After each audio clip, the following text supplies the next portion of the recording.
देखिए, जो जिस तरीके से आंदोलन चला और उसके बाद 20 जुलाई को और उसके बाद भी जिस तरीके से लगातार जो हमारे देश के युवा और स्टूडेंट्स थे उन पर बर्बरता जो पुलिस की तरफ से हुई, उस पर हम चाहते हैं कि देश के प्रधानमंत्री या देश के होम मिनिस्टर कम से कम माफी मांगे, स्टेटमेंट दे कि ऐसा क्यों किया गया, क्या राइट टू प्रोटेस्ट एक डेमोक्रेटिक राइट रही है या नहीं रही है।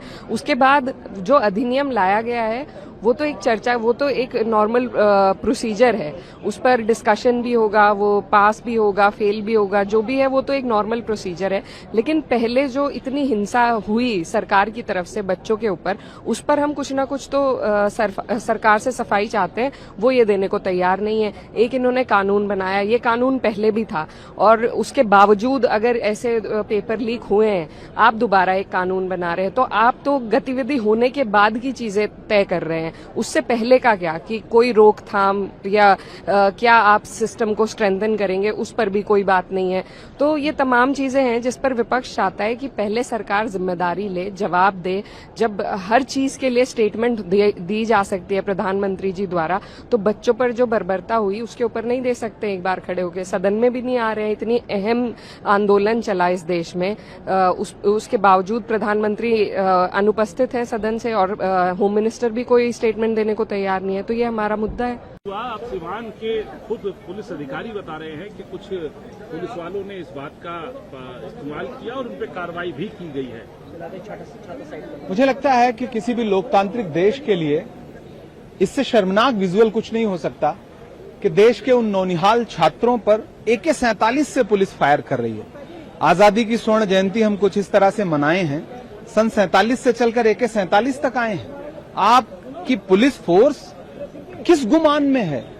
आप यहां दिल्ली में छात्रों पे पैलेट गन चलाएंगे, आप लाठियों से बच्चियों पर हमला करेंगे, आपके जवानों का गुस्सा लाठियों में भर के बच्चों पे उतरेगा और अब ऐसा विजुअल कि AK-47 से डायरेक्ट फायर कर रहा है। वो तो भला हो उस रिपोर्टर का या उस कैमरे का जिसने इस दृश्य को कैप्चर किया, वरना तो आप कह रहे थे कि पैलेट गन हम चलाए ही नहीं क्योंकि हमारे पास है ही नहीं, और अब जाके ये प्रमाणित हुआ आपने पैलेट गन चलाया था। जब नेता प्रतिपक्ष राहुल गांधी जी ने देश के सामने वो विजुअल रख दिया, उस बच्चे को खड़ा कर दिया जिसको पैलेट गन लगी थी। ये बहुत ही शर्मनाक है और देश के गृहमंत्री जी को सदन में आकर के इस पे स्टेटमेंट देना चाहिए, देश को बताना चाहिए कि ऐसी क्या परिस्थिति बन गई थी कि आपको पैलेट गन चलाना पड़ा, आपको AK-47 चलाना पड़ा, आपको बच्चियों को पीटना पड़ा। देश के गृह मंत्री जी की जिम्मेदारी बनती है आप सदन में आइए और देश के सामने स्टेटमेंट दीजिए और देश को आश्वस्त करिए कि जो गुनहगार लोग हैं उनके खिलाफ कार्रवाई होगी। इसके अलावा सर, किरण रिजिजू ने आपके सदन में भी स्टेटमेंट दी, लोकसभा में स्टेटमेंट दी कि हम तैयार हैं चर्चा के लिए, बिल के अंदर विपक्ष को, खासकर कांग्रेस पार्टी को और उनके सहयोगी दलों को हिस्सा लेना चाहिए। देखिए, किरण रिजिजू जी को यह समझना पड़ेगा कि विपक्ष आपके इशारों पर नाचने वाली कठपुतली नहीं है। चर्चा में भाग लेना चाहिए, लेकिन आपकी शर्तों पे क्यों भाग लेंगे? संसद किस लिए है?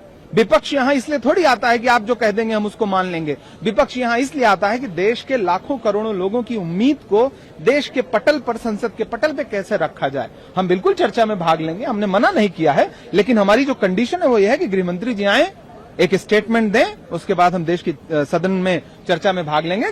हमारे नेता प्रतिपक्ष मल्लिकार्जुन खड़गे जी ने पटल पर यह बात कही है। देखिए, पूरे विपक्ष की मांग है कि जो घटनाक्रम चला है और उस घटनाक्रम में जितना हमला हुआ है छात्रों के ऊपर, लाठीचार्ज हुए, आंसू गैस छोड़ी गई, तमाम जगह फायरिंग तक की गई, उसके बारे में माननीय गृह मंत्री जी आए सदन में और पूरे देश को और सदन को बताएं कि आखिर घटनाक्रम पे सरकार ने क्या क्या फैसला लिया, क्या क्या स्टेप उठाए और जिन नौजवानों पे मुकदमे हुए उन नौजवानों के मुकदमे वापस हुए कि नहीं हुए, जिन नौजवानों ने खुदकुशी की है उनके बच्चों को या मुआवजे को लेकर क्या सरकार ने फैसला लिया। सारी चीजें चूंकि संसद चल रही है, सदन में एक बार आनी चाहिए माननीय गृह मंत्री जी की ओर से बात। उसके बाद विपक्ष तो सदन चलाना चाहता है, लेकिन सरकार जान के ऐसी परिस्थितियां पैदा कर रहा है कि किसी तरह से सदन न चले। और इसीलिए यही बात हमने बहुत पहले कही थी, सर्वदलीय बैठक में भी कही थी कि सरकार चाहेगी तो सदन 1 मिनट के लिए भी बाधित नहीं होगा। सरकार खुद नहीं चाहती है। सरकार के पास अगर आप बिजनेस देखेंगे, ऑल पार्टी मीटिंग का या एक नया बिल आया, 6 से 7 दिन से ज्यादा का एजेंडा ही नहीं है पूरे सत्र के लिए। और 19 दिन के सत्र में जो विपक्ष के मुद्दे हैं, जो नौजवानों के मुद्दे हैं, जो मंदिर के चंदा चोरी के मुद्दे हैं, जो रामपुर में मौलाना जौहर यूनिवर्सिटी से लेके तमाम मुद्दे हैं, जो किसानों के मुद्दे, उन पर चर्चा होनी चाहिए।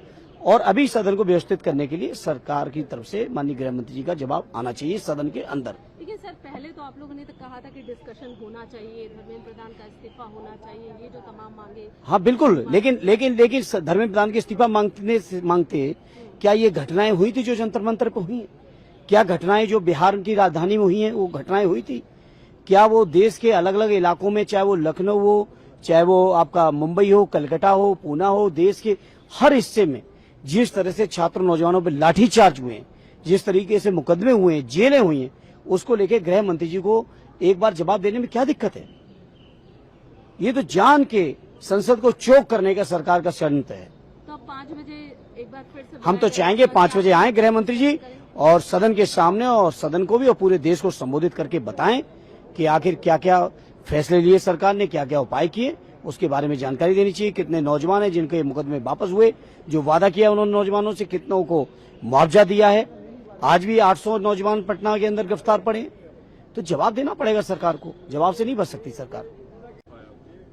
सदन तो चलाने के लिए विपक्ष चाहता ही है, क्योंकि हम चाहते हैं चर्चा हो, हम चाहते हैं, पहले हमने कहा नीट पे आप बहस करिए, तब सरकार तैयार नहीं हुई। आज इतना बड़ा आंदोलन हो गया 20 तारीख को, जहां आपने बच्चों को मारा, इतना हिंसा करी गई उनके साथ, इन्हीं रास्तों में जहां से हम सब लोग गुजरते हैं, सब बैरिकेडिंग लगाए गए, इंटरनेट बंद कर दिए गए। तो कहीं ना कहीं जो सरकार है ये जिम्मेदार है, जो हिंसा बच्चों के साथ हुई है, जिस तरह से व्यवहार बेटियों के साथ हुआ है। और हम चाहते हैं कि अब होम मिनिस्टर जी आए और सदन पे बताएं कि आखिरकार ये क्यों हुआ, और इसी के साथ जो 20 परिवार जिनके बच्चों ने सुसाइड किया, उनको आप जो धनराशि देना चाहते हैं 1 करोड़ रुपए की, हालांकि धनराशि का कोई फायदा नहीं है, क्योंकि जो फैमिली का जो लॉस हुआ है उसकी पूर्ति कोई भी चीज नहीं कर सकती है। लेकिन फिर भी हम चाहते हैं कि मंत्री आए सदन के अंदर, कहे कि हाँ हम इतना अमाउंट परिवारों को देने को तैयार हैं। और इसी के साथ हम ये भी चाहते हैं कि जितने भी बच्चों में धाराएं लगा के जेल में बंद हैं या धाराएं लगाई गई हैं, सरकार आके सदन में ये बयान दे कि ये सारी धाराएं वापस लेगी। और ये खाली दिल्ली की बात नहीं है, ये उत्तर प्रदेश, बिहार, महाराष्ट्र, जहां जहां भी आंदोलन हुआ, जहां जहां भी बच्चों पे धाराएं लिखवाई गई है, हमारी ये मांग है कि मिनिस्टर्स आए और सदन में कहे कि हम सब चीजें वापस लेंगे। लेकिन अब आप लोगों की तरफ से भैया भी कह रहे हैं कि राम मंदिर का भी मुद्दा आप लोग उठाएंगे फिर से। I think so, that is for tomorrow. से बोलना है 5 बजे बोलेंगे ना, 5 बजे बोलेंगे। अभी क्या बोलना है? अभी जो आपकी मर्जी है वो न्यूज चलाइए। 5 बजे चलेगा देखिए, इतना बड़ा आंदोलन सरकार के प्रयासों से खत्म हुआ है, या छात्रों की मांग मानी सरकार, झुक गई सरकार, तो सरकार को बताना चाहिए ना किन बिंदु पे झुक गई सरकार। सरकार बातचीत करने के लिए तो तैयार है। नहीं, सरकार किस बिंदु पे झुकी है ये तो बात पता लगे ना देश को, सदन में ये बात तो आए। सर आज 6वां दिन है, आप लोग सवाल 6 दिन का नहीं है, सवाल इतना बड़ा है कि नीट में बच्चों की जान चली गई। आपने आश्वासन दिया बच्चों को, केस मुकदमे नहीं लगेंगे, पर मुकदमे लग रहे हैं। अगर सोशल मीडिया पे लिख रहे हैं तो पुलिस जा रही है उनके घर पे, तो क्या आश्वासन था आपका? बात तो बातचीत से ही हल होगा ना सर, नहीं, सारी चीजें बातचीत से हल होगा कि आपके फैसले का अमल जमीन पर होगा। जिन परिवारों के बच्चों की जान की क्या मदद की है सरकार ने अभी तक? क्या कोई स्टेटमेंट आया कि आपके चैनल पे चला क्या ये बात कि उनके परिवारों को ये मदद करने जा रही है सरकार? और ये कहा कि मुकदमे नहीं लिखे जाएंगे, मुकदमे तो लिखे जा रहे हैं। बिहार में देखिए कितने बच्चों को जेल भेज दिया गया। बिहार में AK-47 और हाँ, AK-47 एक की जान चली गई सुनने में आ रहा है, कई लोग घायल हैं। यूपी में इस तरह का कई इंसिडेंट्स हैं, सोशल मीडिया पे लिख देते हो तो जेल भेज दे रहे हो आप। सर वो ऐसे कह रहे हैं, आपसे बातचीत करने के लिए कह रहे हैं कि विधानसभा चुनाव से अरे मैं सुबह भी बता गया तो फिर क्यों बताऊंगा बार बार? 5 बजे चल जाएगा सदन, क्योंकि स्पीकर ने कहा कि 5 बजे तक एक बार बात कर लीजिए। 5 बजे क्या होगा? बात परीक्षा से नहीं है, बात नियत से होता है। पूरा एग्जामिनेशन और पूरी एजुकेशन और यूनिवर्सिटीज किसने बर्बाद की है? यूनिवर्सिटीज, एजुकेशन और एग्जामिनेशन, उनको बर्बाद करने की जिम्मेदारी किसने निभाई है?